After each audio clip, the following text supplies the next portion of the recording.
Yeah, I'll react to that, sure. All right, guys, how's it going? So today is the 10th, and I don't do this usually. I will be uploading this on the 12th, so you'll see this on the 12th, but I'm recording it on the 10th.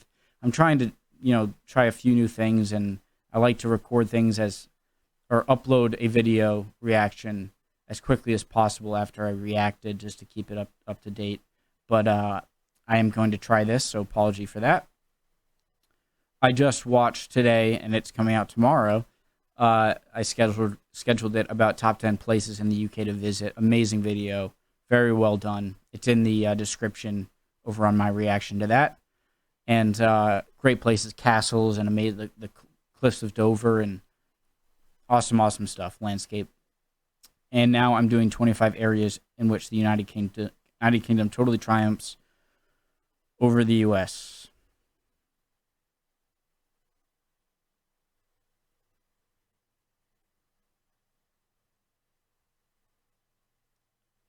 No. All right. If I joke overly patriotic, it's me joking. I'll try not to sound like too much of a jerk. All right. No, I'm ready to learn. If you aren't ready to learn about the 25 areas here, there's the door. You're in the wrong class. All right. Home ec's down the hall. I usually only save that phrase for purely history videos. All right. Let's go. I'm Mike with List 25, and here are 25 areas in which the United Kingdom totally triumphs over the United States. American guy. All right, let's get this out of the way. This list is meant to be a joke. I love the US and I love the UK. I'm not trying to start a war. That's cool. This entire list is meant to be in good humor. So please don't take offense. It's a little sad how that's well said, but how we really do need that on the internet all the time. People are very touchy. Not you guys. I love you guys. 25. Displaying actual prices. In most US states... I'm already pausing. I hate this in the US. I don't know why. He's going to talk... You don't pay the price on the product. Exactly. Okay. Why is it? How hard is it? You know the tax rate. Why not... Like, I get into, like, the Subway, like that used to be Subway, $5 foot long, Subway. Yeah, $5 foot long, maybe if you order a foot long, like, just the bread and no food and drink, or no drink and chips. Now, it doesn't say $5 foot long drink and chips, so that's fair. But they're saying as if, like, hey, do you want a foot long sub? You have $5? There you go. Oh, okay, great. I won't even have crazy toppings. Just give me like a turkey club or an Italian sandwich with whatever standard on it. Okay, foot long. That'll be $8.95. And you're like, what? But that's not even my biggest pet peeve. Mine, it is one. But going into store, that's just one example. Into stores, why can't they just add the tax into the price? And tell people and so oh, hey, this is this much, this is this much, I have this much, I go into a store with $40 and I want to see what I can buy, and I'm like, oh, good, I'm even like $5 below $40, and then you go to the counter expecting 35, unless you live, not anymore, you don't, and it's like, oh, that's $45, just why not just put it on? It's not like you're fooling anyone. You pay the price plus the tax. In Britain, the tax is included. Why don't 24. We do that? Complaining. Nobody complains better than the British. Nobody. Really? 23. Documentaries. 2 words. British. David Attenborough. Perfect. 22. Electric plugs. First of all, the voltage is higher. It's 220 versus electric plugs. First of all... Is this guy just bringing up all my pet peeves? So, plug outlets. Why are they all... I'm not trying to say, like, you should be like... Your outlet should look like ours. But I'm not trying to say that. I'm just saying, why are they so different in so many different... Like, if I went all the way even down to Mexico, I'm sure, anywhere in the U.S. or in Canada, it would fit the outlet. But it seems like there are so many weird different outlets, like just standardized. The voltage is higher. It's 220 versus only 110. But guess what? British plugs also have significantly better safety features. More power, more safety. I thought it would go into the different shapes. I look like a fool. 21. Bathrooms. In America, if someone wants to check if a stall is occupied, they just peek through the gap. In Britain, this would never work. I don't know if you'd peek through. I don't know if you'd peek through. Like, I mean, he said that in a way that it's kind of like, here's the gap, and you're like, you know, it may be like you probably look under to see if you see any feet. You know, there is no gap. 20. Roundabouts. Oh God, it's a short video. I can pause. I said this before. So superior to American. Like how do we go wrong? We have very grid-like cities, which might be in some ways superior to the more European layout, where they had to build out existing cities. You know, they couldn't build from scratch. It's been there so they had to kind of make the roads differently, and you could say that might be superior. But why do we have so many intersections? They're so dangerous, and especially at busy places where you go over there, and it's all roundabouts. It's so common sense. You just sloop in, and then you sloop out where you yield. Excuse me. You yield, and then you get in, and you get out. The British obsession with these is warranted. Yes. Even the Mythbusters showed they were more effective than traffic lights. 19. Messing with France. As the British say, France is a beautiful country. The only downside is that it's filled with the French people. C'est seulement un blog. Nous vous aimons. Allons-y. I gotta say, France has, I'd say, one of the greatest, especially for its size. I'd say America's huge. Is that it seems to have such a great diversity in landscape in such a small country, and access, to the English Channel and Bay of Biscay. I think I'm saying that right. And the Atlantic Ocean, and it's got the mountain range. What are those mountain ranges in between France and Spain? I forget what they're called. And then you got the Alps, and then you have the coast with the Mediterranean, and you have Corsica too. Just amazing. 18. Having their flag put on other flags. Even a U.S. state has the Union Jack on it. Hawaii. I was about to say 17. Losing at their own sports. Britain invents soccer, that's why they used to call it that, and then can't win at it. America invents basketball, and then can't lose at it. 16. Cops. On average, American police kill more civilians in 1 month than British police kill in 2 decades. 15. Electing third-party candidates. Okay, it's not like this happens regularly, but it definitely happens more than never. And that is exactly how often it happens in the US. 14. What? 15. Electing third-party candidates. Oh. Okay, it's not like this happens regularly, but it definitely happens more than never. And that is exactly how often it happens in the US. 14. So I might look like an idiot. I don't care. So a third party, like voting for someone that's like not the main two. Definition. Who does not belong to any of the two main political parties. Okay. Well, I don't understand why that's a good or a bad thing. And that date format. Smallest to largest. Doesn't that make sense? Yeah. Days, months, years. I prefer that. 13.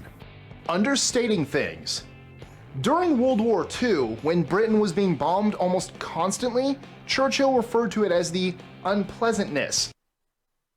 One of the most badass aspects of Great Britain, of British people, and I hope I'm using the word stoic right.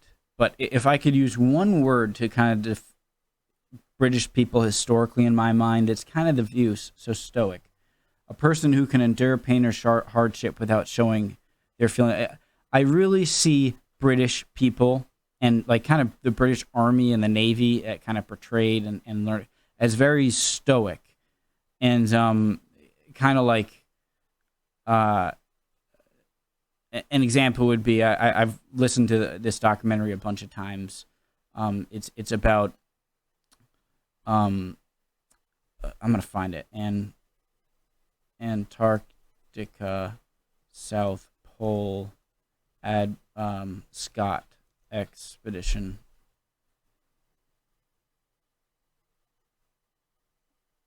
Videos. Come on. I'm finding this. I'm sorry. I'm finding this. All right, screw it. Anyways, it's a documentary about the race to the South Pole and how Amundsen, who is a Norwegian guy, who eventually Amundsen, I hope I'm saying it right. Amundsen made it to the South Pole first before Scott's expedition, and Amundsen brought along these harnesses with his men to warn that, like, if our dogs give out, this is what's waiting for us. It called man-hauling, and it terrified. It was more terrifying to them, but to like it seemed like to British explorers, they almost reveled in the most dangerous and desperate situations, as like that's what it was to be British. It's just like you're on a battleship and like a giant, like a bomb explodes the front of the ship, and you're like, oh, well, that's a problem. I think that's just a great, what I kind of think of as British people throughout history is stoic. That just about sums it up. 12. Cheaper real food. In the US, only fake food is cheaper. 11. The metric system. They don't do it perfectly, but they definitely do it better. Yeah, I agree. 10. T. Just why 12? Why you got to use 12 inches? Why you got to use a mile, which is 5,240 feet, something like that. If I got that right, then that's just all of these weird things when it's just the metric system is 10 to this, 1 to this, to 10 to this, to 100 to this, to 1,000. One of these equals 1,000 of those. I just think it's better. In Britain, teas are small, hot, and lightly sweetened. In the US, they're big, cold, and stuffed with diabetes. Although I think I like using the pound, like instead of the kilogram. Lightly sweetened. Tea. In Britain, teas are small, hot, and lightly sweetened. In the US, they're big, cold, and stuffed with diabetes. 9. Sweet Playing tea. the villain.